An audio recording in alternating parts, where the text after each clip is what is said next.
Hello everybody, Mike Westfall here with McDonald Garden Center. Hope everybody is doing well. With all of our webinars, we encourage you to let us know where you're watching from. Also, let us know, if you have any questions throughout this. Deborah, you've already asked, are you recording? We are recording, and this will be posted on our YouTube channel. We definitely encourage you to subscribe to our YouTube channel. We've got lots of great content on there, lots of great education, tips and tricks, and everything that you could possibly want. All of our past videos are stored on our YouTube channel, as well as our website. So you can go to our website, click on the Garden Guru tab, and you get all of these past videos. So Deborah, if you have to cut out during this webinar, you can always go back and watch it. It'll be on Facebook as well for a little while too. So today we're going to talk about revitalizing your annuals for summer. I think a lot of us, expect or want that our yard to look like this. Whether you're growing annuals in containers or in the ground, we want them to produce and bloom all summer long. And that's what we expect, and sometimes it requires just a little bit of care and a little bit of maintenance from us, and I've got some tips and tricks along the way that will help you to revitalize some of your annuals, because annuals really should be blooming from the time you plant them till the time that you take them out. That's the big thing. What's the difference between annuals and perennials? I think a lot of people ask that question. Well, annuals, you plant annually, so they're going to be things like begonias and petunias and marigolds and million bells and all of those great things. Lantana, we'll talk about a lot of those. And then, of course, in the fall, we plant pansies, so we're going to take all of that stuff out. We're going to plant our pansies, maybe with some mums and different things, and Swiss chard and some of the ornamental kales and cabbages. So that's what an annual is. Perennials are going to bloom every year, but they're going to go dormant. So a lot of people say they die off or die back, but they actually just go dormant in the winter season and then they come back each season. But I love annuals because they give you the most amount of color, the biggest impact, and I absolutely love them in containers, hanging baskets, in the landscape. They look amazing. So we want to keep them looking amazing. And if your annuals happen to look like this, then that's what we're talking about today. So a lot of petunias and million bells start to kind of suffer a little bit, especially if we had a good spring. We had a really, really good spring this year. Sometimes it's a little bit shorter depending on the season, and it depends on your location too. Whatever part of the country you might be living in and trying to grow your annuals in. Everybody's environment is different. So some people have higher humidity, some are drier, some are hotter, some are cooler. So it just depends on where you live as to what you might be seeing in your annuals. Now in our area, annuals tend to get a little summer stress, especially when that first 4 to 5 weeks of summer really hit. And it starts to get really, really hot, and you start to see some of your annuals kind of struggling a little bit. And there could be some reasons to that. But let's first talk about why plants bloom. I think that's really important. I like to always say, I like to put myself in the frame of what is a plant going through? Why is a plant doing what it's doing? So why do plants bloom? Well, all plants bloom to produce a seed or a fruit. I mean, for example, tomato plants. We want our tomatoes to bloom, and we want them to form the fruit or the seed, which is the actual tomato because we're eating it. However, with annuals, blooming plants, we don't really want them to seed. So this is a great picture of a lantana. I picked this one because lantana seeds are very obvious. They're very noticeable. We'll talk about some other ones that are a little bit more subtle. But lantana, blooms very, very profusely. But if it goes into seed production, then it's going to put all of its effort into that. And so that's why I like to say, think like a plant and start to kind of put yourself in the shoes of the plant and say, what is my plant going through? And how can I help it get through this or do what I really want it to do?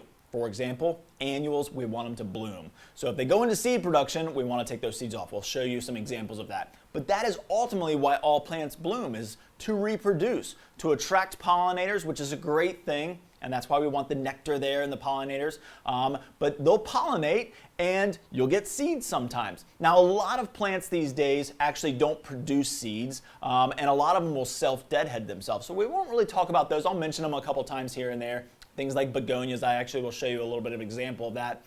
But for the most part, most plants are blooming to produce a seed. And if they start to produce a seed, they're going to put their energy into this because it's reproduction and less into the blooms, which is what we want. So let's talk about some other things that can cause issues or our annuals to struggle a little bit in the summer. Well, we got to water, right? We got to water a whole lot more in the summer months because it's so hot and things are drying out faster. We've got wind sometimes, maybe it doesn't rain for days on end, maybe you got them growing in containers. Containers are going to need more water. Well, the more that we water, the more that we are washing nutrients through the soil. And so nutrients we're going to talk about here on the next one, or in a couple slides. But the elements can really cause a lot of different things, and watering or rain. I mean, sometimes you might just get a lot of rain. And if we get a lot of rainfall, that can actually deplete the soil of really, really essential nutrients that the plants need. Could be a lot of sun, could be a little bit of sun. I mean, sometimes, we get overcast for days and days and days, and maybe you've had a week worth of rain, and that can really diminish the blooms because plants need sun to bloom. But sometimes it can be too much sun, or the plant isn't quite acclimated yet. So, sunlight is an element that we can't control, but we can realize what effect it's having on the plant. And then I grabbed this picture just because I was thinking of humidity or lack of humidity. We live here in the Hampton Roads area in a very humid environment, and humidity can cause lots of issues. So I definitely recommend, spending some time out in the yard, especially if it's hot in the morning or in the evening, and just looking and inspecting your plants. I think there's, it puts you in a good mood, for one, to be out in the yard and get some fresh air, but also to kind of just inspect your plants and see if there's anything happening. Is there any changes? Powdery mildew is a major, major problem, especially in high humidity areas, because it just kind of sticks to the leaves and then it's hard to get rid of. But we can always, help with those solutions. So what are you going to need to kind of help revitalize your plants? We're going to need some essential things. I always like to have a pair of gloves on hand. So a pair of gloves, some protection, some different tools. I always have a pair of pruners because we're going to do lots of pruning and snipping and deadheading and things like that. I'm going to talk about that specifically. And then, of course, we need plant foods. Plant foods are essential, especially with your summer annuals. All summer annuals are pretty heavy feeders. They really are going to need lots of nutrients. Plants that bloom for a long extended period of time are going to need more nutrients than plants that are evergreen like boxwoods or hollies, where you might just feed them twice a month or twice a year. 2 to 3 times a year is kind of what we recommend for those. But summer annuals, you might fertilize up to 3 or 4 or 5 times, just depending on where you're growing them. In a container, the nutrients are going to wash out a little bit faster. So let's talk about some of my favorite plant foods. These are water soluble or liquids. So this is a Fertiloom blooming and rooting, one of my favorites. I don't know if you can see the numbers on there, but it's a 958.8. So very, very high in phosphorus. Whenever you're looking at your plant foods, you need to kind of know what those numbers are doing. So I'll talk about that real quick. This all-purpose is a 10-10-10. And then, of course, even houseplants need a little love in the summer sometimes. So it's a great time to feed your houseplants. So this is a great one, the all-purpose houseplant food. And there's lots and lots of other ones out there. But whenever you're looking at your bag of plant food, you always want to look at those numbers and kind of understand a little bit about what they do. So it's up, down, all around. That's the best way that I can explain it. So let's say for the 10-10-10. 10 is the nitrogen, so it's called your NPK ratio, but not to get too scientific, let's just understand what they mean. And that's why I use that up, down, all around kind of, comment or kind of, way of kind of making it kind of simple and easy. So the first one's 10, that's nitrogen, that's upward growth. It's going to produce green growth. P is phosphorus, that's the middle number. That's going to help develop root system, so down. So that's why we always say down. And then the last one is K, is potassium, and that's an all-around protector. So potassium is important because it'll help plants during those extremely hot periods and those extremely cold periods. So it's a really, really good one. You'll see a lot of that in like a lawn food. That's a winter survival. You'll see it mostly potassium. So that's kind of what they do. Now, downward is also helps blooms. So whenever we talk about rooting, we also talk about blooming, which is why I always love that blooming and rooting formula, because you can see how high that middle number is. And that middle number is going to help develop root system, but also help develop blooms. So if you have a plant that looks good and it's just not blooming very well for you, could be the type of plant it is. Talk about that a little bit too, but it could just be that it's lacking that phosphorus that will help it bloom because those nutrients have maybe gotten a little depleted. So I saw a couple questions. It looks like maybe somebody answered a couple. So Rising Sun, Maryland, sorry I'm not closer. Thanks for the early help with my blueberries. I have geraniums, vinca, and zinnias. So yeah, geraniums, vinca, and zinnias. So the nice thing is, and I'll talk about zinnias a little bit when I talk about marigolds, and I am going to talk about geraniums, so hang on for that. Vinca is a great one because vinca really doesn't need to be deadheaded too much. Now, if it's getting a little bit wild, you'll see sometimes that trailing vinca in a hanging basket. You might do a little bit of pruning just to keep it a little bit tighter. So we'll kind of talk about that a little bit. But vinca is a good one because it's a self-deadheading one. All right, so a couple other plant foods that I want to talk about. Oh, I see Leslie had a question too. I burned a bunch of my dahlias with neem oil. Yeah, that can happen. So in the summer months, we want to be careful about what we're spraying on our plants because most of them, or a lot of them, can be oil-based. Neem oil, even a dormant oil, even some of the soaps can actually create a small micro greenhouse environment right on the leaf. And if you spray it during the heat of the day or even when you just got a lot of heat, even the next day sometimes, you typically want to let it dry and it's pretty good after that. But while it's drying, if it's really, really hot, you can burn your plants. So be careful, Leslie, when you do it in the future. Do it in the evening or do it in the early morning. So that it has time to dry before that sun gets really, really intense. Or wait for a nice kind of, cloudy, overcast day if you get one. All right, so a couple other plant foods that I want to talk about. Flower tone is a great organic one, great organic option. It's nice and light. It's a 3, 4, 5. So you can see it's kind of really light and kind of all-purpose. So it's a great one for all of your flowers, especially if you want to do organic applications. If you live in our neck of the woods, green leaf is our plant food. This is our favorite. It's a really, really great traditional plant food. It really shows instant results. It's got lots of trace elements that I love for a plant food to have. So we talked about the macronutrients, NPK, up, down, all around. This is your micronutrients. It's also got macro in it as well. It's a 12-4-8, but it's got lots of micronutrients that our soil lacks in our neck of the woods. So whenever you're looking at your plant foods, also see if there's some trace elements. They're important too. Not as important as the macronutrients, but the micronutrients can be just as important. Boron, zinc, magnesium, calcium, all of these different things, and a lot of plant foods have those these days. So green leaf is another good one. Osmocote, I know a lot of people use Osmocote. It's another great plant food. It's a little bit of a slow release, or it's very slow release, I have to say. Whenever I see something that says feeds up to 6 months, I get a little bit worried that I'm not going to get quite enough out of it. If we're talking about annuals, that's why I typically will go something that I know is going to, hit the ground running and kind of really produce some results fairly quickly. Because I don't have a ton of time and I don't need it to slowly feed it for 6 months. I really want it to give it a boost. And so that's what we're kind of talking about today is revitalizing. And Osmocote's a good one. I use it usually at the beginning if I use it at all, but typically I really go with our green leaf plant food. That's one of my favorites, or a flower tone, because I know I'm going to get some results fairly quickly. And then I'm going to talk about Super Thrive a lot. Super Thrive is one of my all-time favorites. I'm sure if you've ever watched me do a webinar before about bringing anything back, I always talk about Super Thrive. Super Thrive is an awesome, awesome way of reviving plants. It is not a plant food, so sometimes, annuals are heavy feeders. You heard me say that earlier. They want those nutrients, they need them, so typically we don't have to worry about it. We can give them a plant food. But if a plant is stressed out and is just struggling and you don't really know why, then Super Thrive is a great way to kind of take that shock off. So I always kind of resort it to like steroid cream for us. If you get poison ivy, they're gonna prescribe a steroid cream because it's gonna take the shock off and it's gonna help you kind of fight that infection or that rash or whatever it might be that you're kind of trying to fight off. So this is kind of what this does for plants. It takes a shock off of plants. It's a kelp based nutrient, basically. It's a vitamin supplement, and it's just going to help that plant revitalize and get back into shape. Really great for old plants.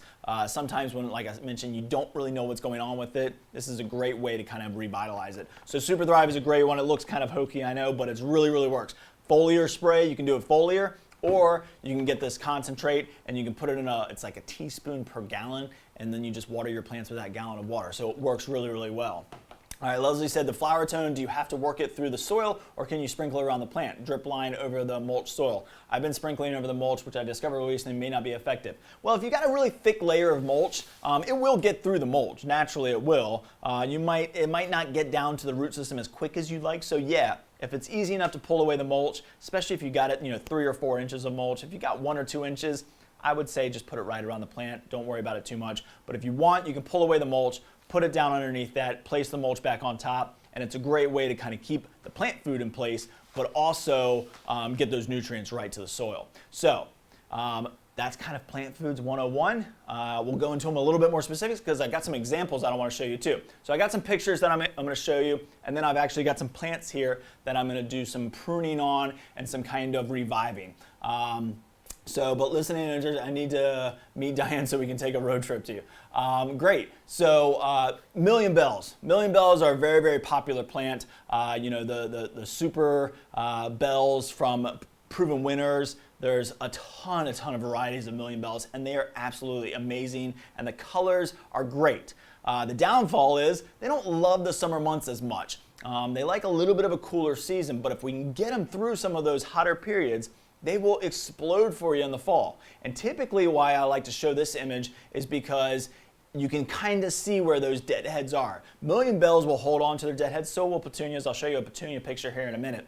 But million bells, you can see that deadhead right here. So after it blooms, it produces this. Now, a lot of new million bells won't actually produce a viable seed, and at some point that plant realizes this seed is not going to actually produce.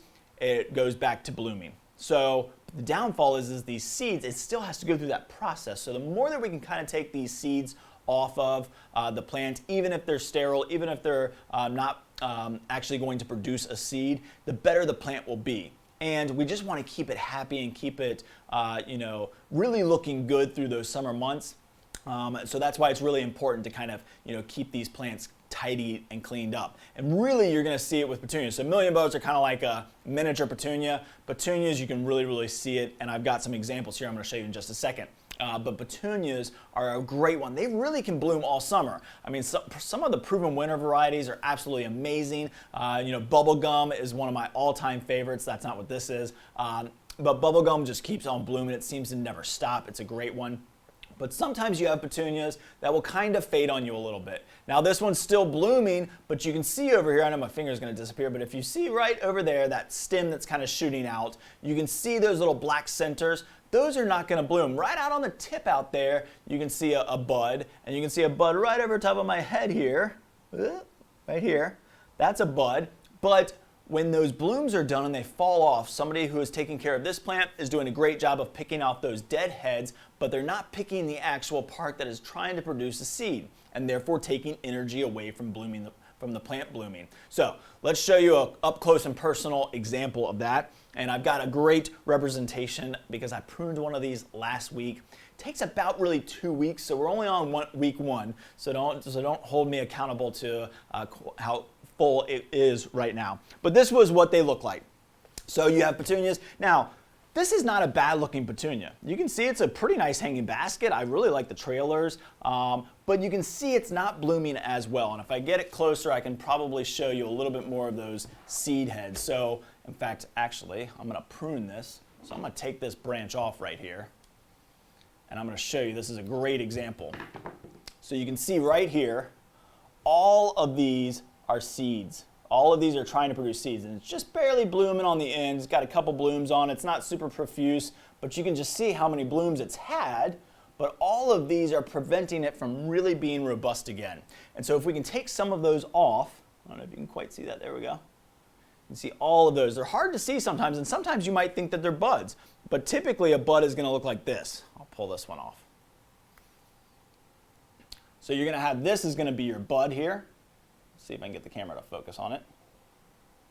So that's obviously a bud. This is a deadhead. We can pull that off. But that's a new one coming, and these are old seeds that it's trying to produce. Now again, it might not produce a viable seed. It might be a sterile seed, and it might eventually realize that, but it is putting energy into that, and that's what we want to take it away. So what I've done to these hanging baskets is I like to just give them a little bit of a haircut, is what I call it. It's super simple, it's easy, and you don't have to be really kind of precise about how you do it. So what I'll do is I'll show you kind of the side of the basket here. You can kind of see right here is my white basket as it pops up on the screen.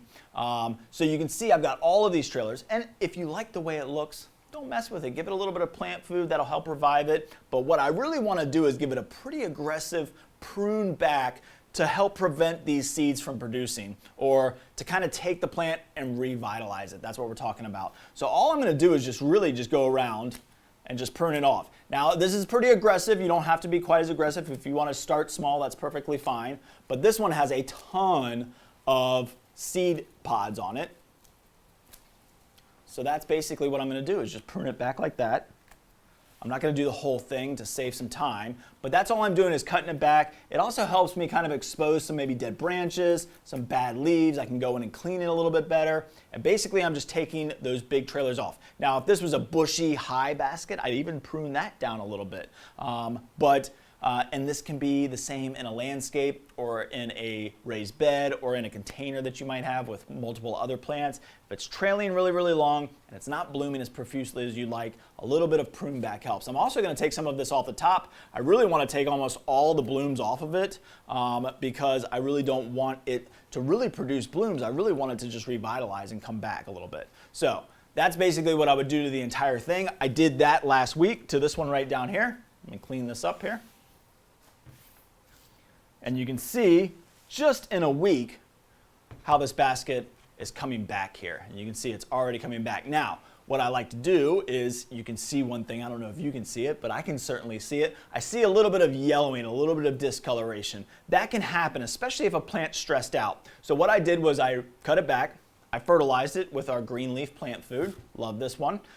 So I use that, been keeping it watered. Now, when you water a plant like this that's been pruned back, you might not have to water it as much. It's not quite as big of a plant as it used to be.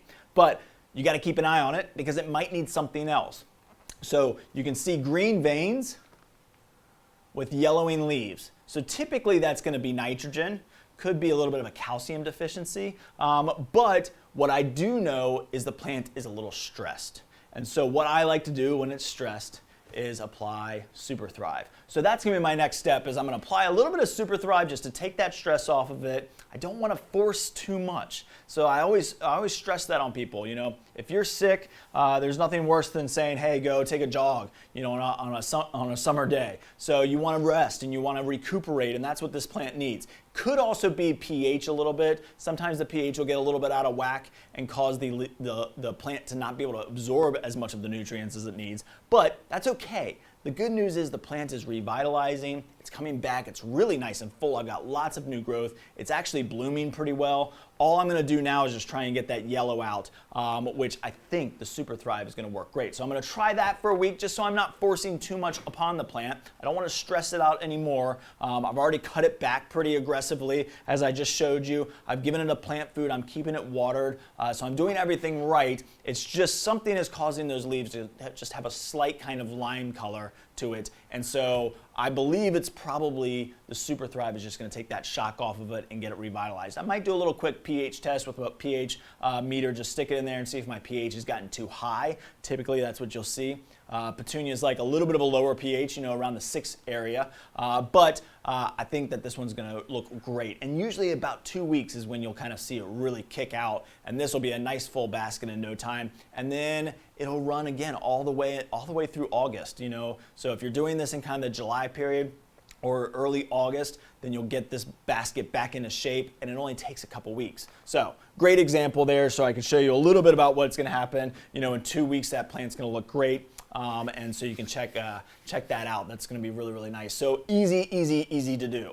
Just a little bit of pruning and a little bit of plant food. So let's talk about a couple other plants here. I'll give you a couple other tips and tricks. Begonias. So begonias are self-deadheading and don't really produce a viable seed, and so you don't really have to worry too much about deadheading begonias. This kind of qualifies for that vinca that we were talking about earlier. So a lot of plants nowadays, and there's some great ones out there that don't really need to be deadheaded a lot.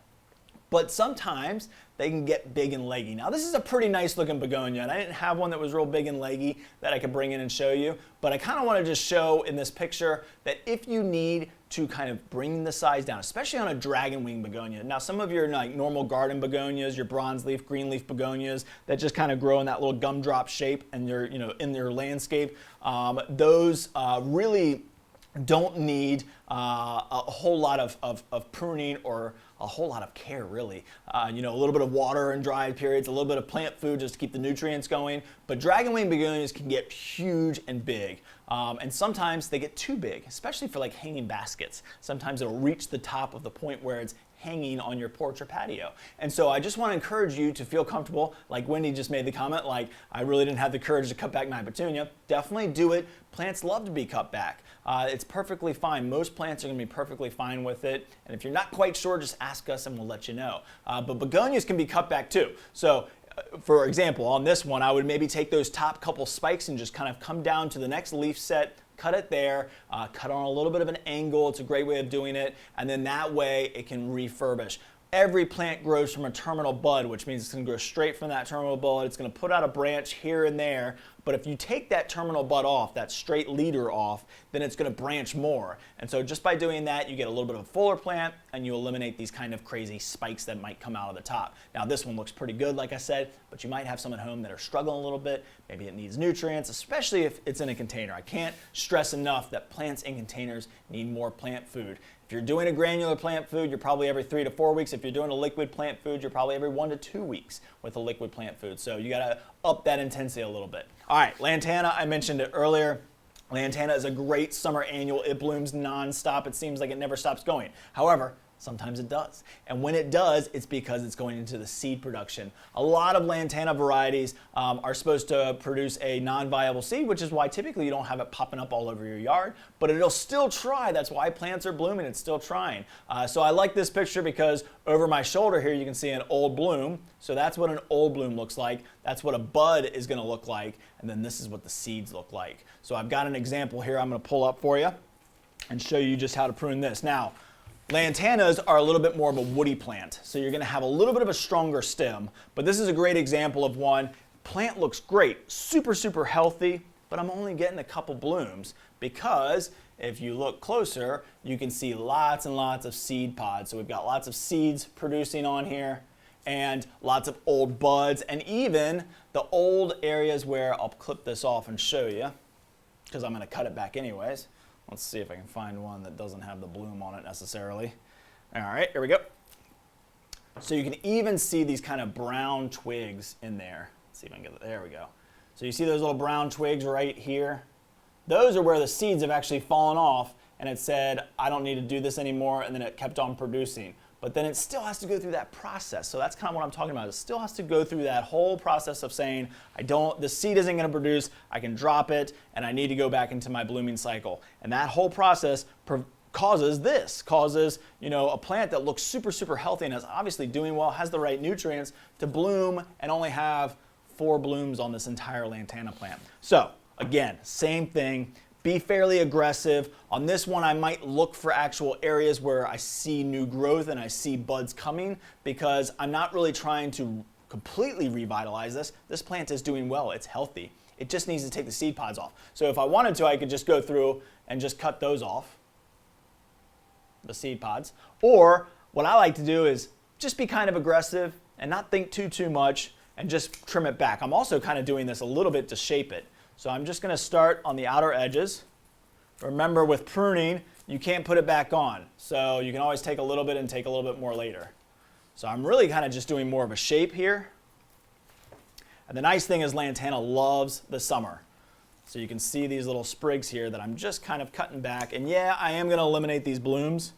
That's a big branch, so I'm going to take that back a little bit more. And all I did was just take that back to a little bit of a smaller, compact size. I'll go back through and look and see if I see any more seed pods like there and there and there.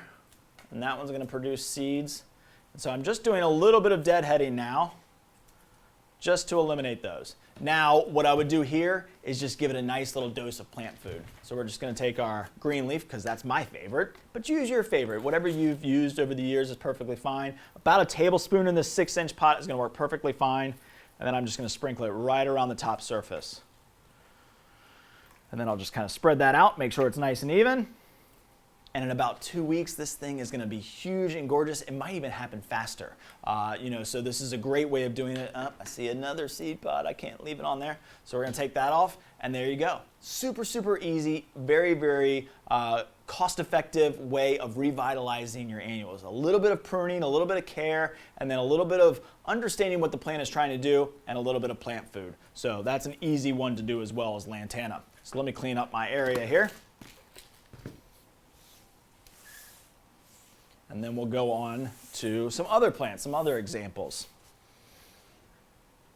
All right, so the next one is marigolds. Marigolds are a great summer annual. They bloom really, really well. They work great for vegetable gardens and herb gardens and raised beds, also in containers, and they're just a super, super vibrant color. I brought this one in just because they don't typically really go into seed production too much, but those deadheads can be really, really unsightly. And so it's really, I kind of find it fun. So somebody mentioned zinnias earlier.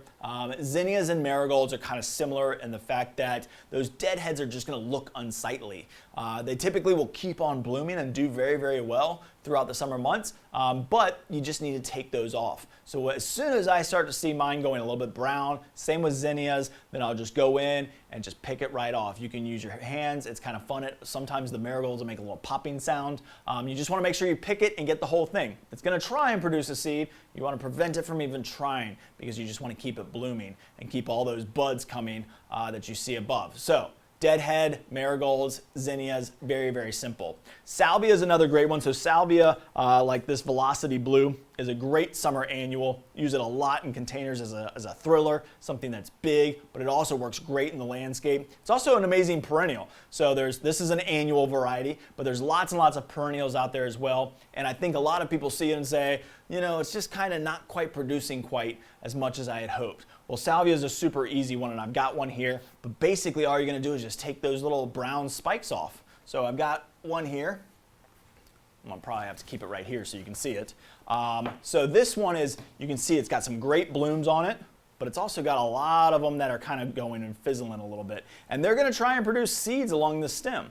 So easy, easy, easy, and a lot of fun just to go through and just take these stems off. You can also do it with your hands. So you can just go in and kind of pick it, just a little pinch. Sometimes you might find a woodier stem, so I like a nice clean cut. And so I find a little bit faster to just go through with a pair of pruners and just snip off all of these deadheads. The plant looks really, really healthy. This one we've probably been feeding on a regular basis, so this one doesn't really probably need a whole lot of plant food. So you can see right there, half and half. This is what it looks like once you prune it back and you just take those deadheads off, and I already can see some new growth and some new buds forming. So those are gonna form a little bit faster now because I don't have these on there. Sometimes you'll see that the buds at the very, very top of a spike haven't quite opened. I'll take this one off and show you. So you can see right here, let's see if I can get the camera to focus on it. It's not going to probably. But right here, it's still blooming a little bit and it wants to go all the way up. But it's got all of these things down here that are trying to produce seeds. And so what I want to do is just take that off, because what little bit of color I might get out of that, you know, for the next week or so is not going to be as valuable to me as a huge burst of blooms that you'll get if you just kind of take all of those dead heads off. Trust me, it works. It's proven, and it's very, very easy. And it's a great way to kind of revitalize some of your plants. All right, so let's talk about the last one, which is geraniums. Geraniums are a very, very common plant. It's a great one. I will tell you, they're kind of similar to like the million bells that I started with, as well as they don't really produce a ton of blooms in the summer. Now the new calliope series, the zonal geraniums, the calliope series, bloom a lot better in those summer months, but you want to deadhead them. And this one I thought was a great example because I typically see this a lot with geraniums in the summer months. This light green growth. And that is because it is struggling a little bit. It needs nutrients, so it needs some nitrogen. And what geraniums don't typically want to do is bloom a whole lot when it's real, real hot. Also, geraniums do pretty well in the shade in the summer months. So if you got them growing in a hanging basket or a container and you can move it, you might move it into a little bit of shade. It might just help keep that green pigmentation in the leaf, that chlorophyll, up a little bit. But you do want to deadhead it. So you can see all these deadheads. It's a really easy process, and I kind of find it to be a little bit fun. You follow that stem all the way in. Don't just break off that seed, that deadhead right off at the top. Follow the stem all the way down to where it meets the branch, and then just snap it off there. That way you don't get that unsightly dead stem that's going to kind of slowly but surely die back and take energy away from the plant. We always want to prevent the plant from having to do extra work. And so deadhead it, take it all the way back to the stem, and then feed it with a little bit of a more nitrogen-rich formula. Like, I love our green leaf plant food, but if you don't have that, maybe an all-purpose water-soluble like a 10-10-10 or a 20-20-20 would be a nice even ratio. Flower tone would be okay, but even if you use espomas a lot, the plant tone would be a good option. And I probably do this with almost all my annuals, is use Super Thrive. So Super Thrive is a great option, as I mentioned earlier. It just helps revitalize your plants. I can't tell you enough. This is kind of one of the key items that I always have in my garage or my shed pharmacy for my plants, my plant pharmacy at home. I always have Super Thrive, because whether I'm doing something like pruning or transplanting, or it's just stressed, I know it's not a disease or insect or fungus, then I know that Super Thrive is going to kind of help me get through that period. So it's a great product. I've been telling the story recently because this spring season I had some blight in my boxwood, and I did spray with a fungicide, but I also treated with a Super Thrive. And typically with a fungicide, you're probably treating 2 or 3 times throughout the season. I treated once with the fungicide, I gave it some Super Thrive, and I haven't seen the blight come back at all. So it's a great thing. I can't say it's all the Super Thrive, but I really think it really does help. So great product to try and use. Also, as we kind of wrap up, I want to talk about watering a little bit. Watering is extremely important, when we talk about the tips on how to water. So, kind of a rough kind of judge on how to water and when to water. So we want to water in the morning rather than the evening. Dampness and darkness cause fungus. So I'll go to a full screen mode because I'm going to show you my handy tool here. But you want to water in the morning, not the evening. So plants need water throughout the hottest part of the day. And if we're watering at night, it's using some of that water throughout the day. Some of it's draining out, it's drying out with wind and stuff like that. But in the morning is when it's going to need the water to get through the hottest part of the day. So we want to really encourage you to water in the morning. I think it's the best tip that you can kind of go by and live by, is to water in the morning. Dampness and darkness cause fungus. So, I talk about that humidity. We don't want to add to that humidity by having leaves of our plants be wet. We always want to water the root system, but that natural humidity is going to be there, and so we want to have that water available during the hottest part of the day, but we want it to kind of go away too a little bit by nightfall. So having it moist in the morning and dry at night is not a bad option. Now, what you might say is, I want to water enough to get it through multiple days, which you can do. Just give it a good soaking, and it should make it through 2 or 3 days, especially if you're getting a little bit of shading on your plants. In a full sun area, if it's a hanging basket and it gets nothing but blasted with sun all day long, you're going to water it every single day, trust me. In a container, you might get away with every other day, especially if you've got a plastic container or a ceramic container that isn't allowing that pot to dry out. A terracotta pot, you're probably watering a little bit more. So you got to think about all of those things, all of those environmental things. But what I can tell you is get a Dram watering wand. It is the best tool out there. It is awesome. It'll save your back a ton of heartache. It's easy to reach hanging baskets. It's easy to reach down to the ground. It's got the breaker on the end, which is amazing because it takes that water and breaks it into a nice shower, but you can still get a lot of water volume out of it, and it's got this little handy on and off valve, so we're not wasting water as we go from plant to plant. But I always use this tool when I'm watering my annuals. You're going to see it on every hose here at the garden center because it's super valuable to us. And if I ever say, you see the experts or the people that are watering every single day use a tool, then you definitely want to get that same tool because we're watering every single day here at the garden center, and so why not get one yourself? It's the best tool out there. It's also great for shrubs. So I want to talk about this real quick because you can still plant shrubs in the, in perennials and even trees in the summer months. So if you've got a project and you want to do it, I would never say don't do it. You're going to water more in a pot. So a lot of people say, well, I'll buy it and I'll plant it in the fall.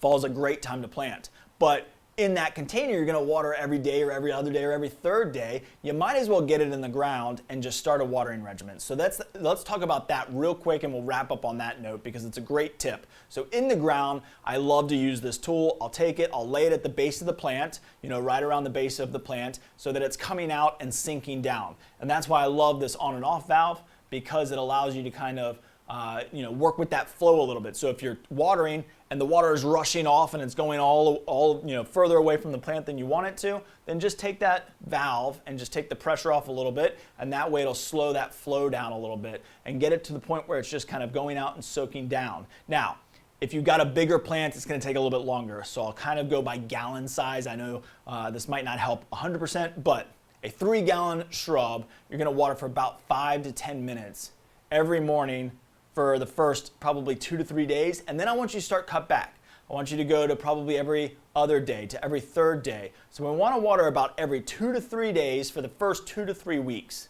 Now, it's still summer. 2 to 3 weeks from now, you're still probably going to water a little bit more. So we want to get to the point where you're watering once a week. What I don't encourage is watering every day a quick water. So if I take this hose or if I take this watering wand and I go water my plant real quick every morning and I'm hitting everything real quick while I'm out there watering my hanging baskets and my containers, yes, we got to hit those, get those done real quick and move on. But if you're watering your shrubs every morning or a perennial that you just recently planted, then you don't want to give it just a little bit of water. yeah, it'll get it through the day, but you're gonna have to do that every day. And as soon as you cut that out, let's say you go on vacation, then that plant is gonna struggle. So we really, really wanna make sure that we're giving it a lot of water, less often. So deep watering, less often is what I always tell people. So what we're doing is encouraging that plant to find its own water source. So by giving it that deep watering, it gives it enough to get it through 2 or 3 days. In that time frame, the plant root ball is drying out, it's saying I need water, and the root system is starting to look for water. And that's how you get a root system to expand very quickly and do much better. So that hopefully will help you. A 3-gallon pot, 5 to 10 minutes, 5-gallon, 10 to 15 minutes, 10-gallon or 7 to 10 gallon, you're probably up into the 20 minutes. But it might take a while to water your plants, but you're only gonna do it twice a week. And then that way you get that nice deeper watering and less often. And that really, really helps encourage plants to survive on their own and not require you to always have to be watering it, a little bit here and there. So hopefully that helps with your watering. Hopefully this helped with you to revitalize your summer annuals. They're gonna bloom profusely for you. You just gotta give them a little bit of tender loving care right now. And usually that just means a little bit of a prune back. It's producing some seeds, maybe some deadheads, some things that maybe we've missed throughout the season. It's a lack of nutrients maybe, because if the plant looks great or the plant maybe doesn't look great, but it's still kind of trying to bloom, but you like the shape, you don't have to prune it. Just give it a little bit of plant food. Get those nutrients back, and especially in a container where those nutrients might have washed through. So hopefully this helps you revitalize your summer annuals. I absolutely love annuals because they bloom forever, it seems like. Sometimes we just got to give them a little bit of a boost and a little bit of that extra care to help get them through the summer months. So I hope you all enjoyed this. I don't think I see any other questions. I see Diane said, oh, I did see a question. Okay, so Diane said, thanks, you always give great info, going to revitalize. Great. So Wendy said, are there any annuals that we can plant now and will grow well in the heat of the summer? So yeah, some of the ones that I even mentioned, which are like vinca, lantana is a great one, portulaca is a really, really good one. We have a good selection still of annuals. Mandevilla is another really good one, hibiscus. So a lot of those summer tropical annuals are going to do very well right now. Some of them do require some deadheading and a little bit of care, but really probably my tried and true favorite ones for the summer months are going to be vinca, lantana, begonias, and portulaca. Scaevola is a great one if you can still find it. I know we've got a little bit of scaevola here and there, but some of those are going to do really, really well for you. Mandevillas are just absolutely exploding right now if you got some space for a vine in a container, and you can get some great deals typically in the summer months. So Wendy, that's a great question. Those are some of my favorites, and a lot of people will look for those earlier in the spring season because they just want to plant it and be done. But because some of those annuals really like the heat, you can't plant them super early. So sometimes I like to say, late April. So I like to say, come into the garden center about mid-April, start to plan, maybe pick up some stuff that you see. May is a great time to really start to really work in the yard, because typically by May, you can get vinca, you can get lantana, you can get hibiscus, mandevilla, some of those really, really great tropicals that do very well. Deborah, hey, how you doing? She says, my peach tree has finished bearing fruit, so is it okay to cut the dead branches? So Deborah, if they're dead, certainly okay to cut them back. Check them, make sure there's no green underneath. If they are dead, cut them out, that's perfectly fine. If they still have life on them, if they're still green underneath, don't prune them until the winter. You might mark them, you might take a little bit of tie or a little bit of tape or something and just kind of mark them somehow. That's not going to hurt the plant, but something that's going to help you recognize which branches to prune off. But the best time to prune a fruit tree is in January, February, because if you prune it now and it's good wood, it's still live tissue in there, then you're going to open it up to borers, and borers are kind of a bear to get through. You can get them out of there, but there's something that you don't typically want to mess with too much, and by opening up that tree to that live tissue to the air, you're probably going to get borers because peach trees have a very sweet sap, and so you're probably going to attract those. So I would not prune them if they are still live tissue underneath, but if it's dead and it's brown underneath, you can prune those off anytime that you want. All right, thanks, Tammy. And then Leslie said, question, I have a begonia that overnight went from normal bright green to pale green grayish, all leaves, a thick waxy coating, having trouble finding the reason online. So Leslie, probably has to do with nutrient deficiency is what it sounds like. Usually when begonias are slightly different because they're that kind of waxy green leaf.